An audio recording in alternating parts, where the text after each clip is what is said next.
Bom, você está assistindo aqui só um corte de um trecho de algum programa nosso. Se você quiser ver a versão completa, clica aqui embaixo que tem um link para você participar também com a gente ao vivo. Vou até colocar aqui na tela, ó, com a artezinha do Gabriel Sá, porque dá essa moral pro nosso menino, né? Com a artezinha do Gabriel Sá, Michel Araújo emprestado, na verdade foi em definitivo para o Bahia, perdão, quem foi emprestado foi o Rodrigo Nestor. Negociação de compra de 2,75 milhões de euros, pouco mais de 17 milhões de reais. E também o Rodrigo Nestor, que está aqui, esse sim, empréstimo com opção de compra, né? 1,5 milhão de euros pelo empréstimo, quase 10 milhões de reais.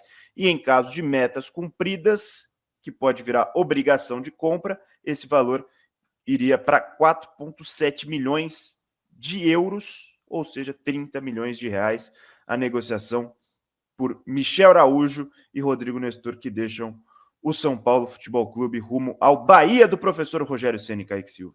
Olha, eu vou falar para você que são dois jogadores que, quando eu soube da necessidade do São Paulo de enxugar a folha salarial, o objetivo, são dois jogadores que eu coloquei na lista de negociáveis.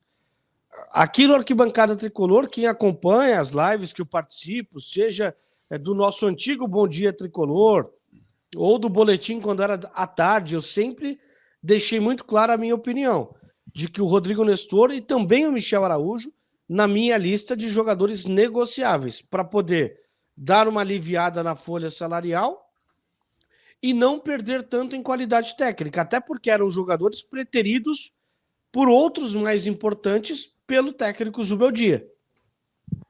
Eu entendo a importância do Rodrigo Nestor, eu entendo a importância do Michel Araújo em determinado momento. Um jogador coringa, que serviu como ponta esquerda, serviu como um cara na faixa do meio campo, serviu como ala quando jogou com 3 zagueiros, serviu como lateral. Ajudou muito o São Paulo, Michel Araújo, em determinados momentos de necessidade. Mas são jogadores facilmente negociáveis. Porque o São Paulo pode repor com qualidade, até trazendo garotos da base, pode repor com a mesma qualidade e, ao mesmo tempo, alivia a folha salarial de jogadores que não tinham os salários mais baixos do elenco. Então, é importante essa negociação. É uma negociação que eu aprovo. Eu não vou ficar aqui ao longo da temporada lamentando a saída do Nestor e do Michel Araújo se o São Paulo tiver uma primeira crise, uma turbulência na temporada. É basicamente esse o status que eu considero os dois. Eu acredito que o Michel foi um jogador muito importante. Eu gostava do Michel. Acho que 2024 foi um ano muito abaixo dele, né? 2023 ele foi bem e foi extremamente importante, foi útil, foi um bom reserva. Mas 2024 não foi também. Acho que o São Paulo não errou de ter comprado o jogador e agora conseguiu vender por um preço maior. Então tá tudo certo. Sai como um saldo positivo a passagem do Michel Araújo, tanto em termos de valores também. Tá tudo certo, foi bem. E não acho que também, por mais que eu gostasse dele, não é um motivo para lamentar a saída dele, não. É um daqueles jogadores que passa, vem, cumpre o seu papel, vai embora e tá tudo certo. O Nestor, já falei tantas vezes, eu achava que a última temporada seria a temporada de afirmação dele, não foi, tiveram tantos problemas e ciclo se encerra, faz parte, sai com o seu nome escrito de forma muito bonita na história do São Paulo, com um gol essencial que vai estar na memória de muita gente que vai ter esse gol, talvez como o gol mais importante da trajetória como torcedor, sabe? Porque é o gol que faz o São Paulo voltar a ser campeão de algo grande. Então, e ainda mais de um título inédito. Então sai pela porta da frente também, já falei, não sei se o modelo de negócio era o que eu faria, um empréstimo com opção de compra, mas já está feito e é isso aí, está confirmado. Michel Araújo e Rodrigo Nestor no Bahia do professor Boni, Rogério. O gol do Nestor da Copa do Brasil ele foi tão grande que ele abafou totalmente a perda do pênalti contra o Botafogo. O Nestor ele não passou a ser perseguido como poderia ser em outros momentos pelo torcedor de São Paulo depois de ter perdido o pênalti, porque o gol da Copa do Brasil foi muito grande, cara. É um gol que vai marcar a memória de muita gente. Foi o primeiro título que eu acompanhei como repórter do São Paulo no Morumbi. No título paulista, por exemplo, durante pandemia e tudo mais, eu ainda não era setorista do São Paulo e também não acompanhei, mesmo não sendo setorista, não acompanhei. Também não era setorista oficialmente ainda, mas estava meio que num período de transição lá na Transamérica, a saída do Ivan Drago e a minha entrada. E aí eu tive a oportunidade de acompanhar o primeiro título como profissional, né, como repórter do São Paulo no Morumbi, e realmente foi um gol muito marcante, uma atmosfera muito marcante.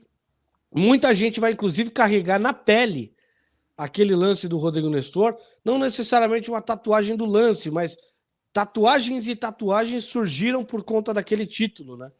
Seja a taça da Copa do Brasil, seja o símbolo do São Paulo. Nosso próprio Ricardo Senna fez, né, o SPFC no braço por conta daquele título. Então, para mostrar a importância, né? Marcado na pele de muita gente, eternizado na memória de muita gente. Agora, eu acho que o Nestor, ele, no último ano, ele perdeu espaço porque simplesmente a posição dele não existia mais no São Paulo, né? É aquele terceiro homem de meio campo, um pouco mais aberto, que com o Dorival fazia uma dobradinha legal com o Caio Paulista, se aproximava, fazia triangulação por ali e deu certo. Agora, com o Zubeldia, o estilo de jogo é diferente. Ele priorizou muito mais jogadores de beirada de velocidade.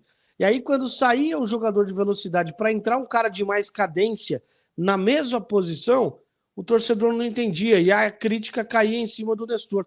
Ele não é um velocista. E, na minha opinião, ele foi colocado de forma errada, aberto pelo lado esquerdo. Nas características do time que o Zubeldia joga. Sim. Então, enfim, foi um último ano que a gente não esperava, mas assim, agradecimento também pessoal ao Rodrigo Nestor, tá? Por toda a educação, por todo o respeito, cordialidade que ele sempre tratou os colegas de imprensa. Tive a oportunidade de entrevistá-lo algumas vezes e desejo um futuro bem bacana para ele, apesar de longe do São Paulo, mas desejo boa sorte na continuidade da carreira, não contra o São Paulo, mas que ele seja feliz e tenha um bom restante de carreira. Não, é importante. A postura do Nestor sempre foi muito respeitosa com o São Paulo também. Então, acho que isso a gente tem que valorizar. Assim como eu valorizei o Wellington por ter corrido até o final, eu sempre valorizo também a postura do Rodrigo Nestor. Esses jogadores que saem respeitando o clube e mostrando que fizeram tudo que poderia ser feito, sendo suficiente ou não, para mim isso é o que vale. Fizeram o que poderiam e não deixaram nada para trás, nada de arrependimento para trás. Pode falar. Só a última pitada de informação, tá? O Nestor bateu o pé por algumas vezes na negociação, que só não foi concretizada antes porque ele queria ficar no São Paulo. Ele queria ficar no São Paulo. Mas quando ele foi convencido de que a negociação seria boa para ambos os lados, aí tudo bem, a negociação se desenrolou quando chegou de fato a proposta do Bahia. Mas ele deixou claro para alguns colegas do próprio elenco de São Paulo, tá? Ele confidencializou isso para alguns colegas do próprio elenco de São Paulo, que o desejo dele era permanecer em 2025. Perfeito, perfeito. E sobre o Michel Araújo, eu não sei quem escreveu isso no X, no antigo Twitter, mas eu achei muito engraçado, que eu vou sentir saudade dos momentos em que o cérebro do Michel Araújo esquecia que ele era o Michel Araújo e fazia jogadas de Messi. Teve o gol contra o Sport na própria Copa do Brasil, aquele lance na final da Copa do Brasil também contra o Flamengo, que ele pegava, que saía driblando todo mundo. Ele, por alguns lapsos de segundo, ele esquecia que era o Michel Araújo. E o cérebro não computava essa informação. Aí depois ele lembrava. Ou errava o passe, ou não conseguia dar o prosseguimento certo para a jogada, mas em alguns momentos ele esquecia que era o Michel Araújo e eu achava isso muito bom. Então, a gente deseja sorte. E aí, curtiu esse corte aqui que a gente postou? Então deixa o like aí, se inscreve, torne-se assinante do canal, mas assiste a versão completa que tá aqui embaixo na descrição.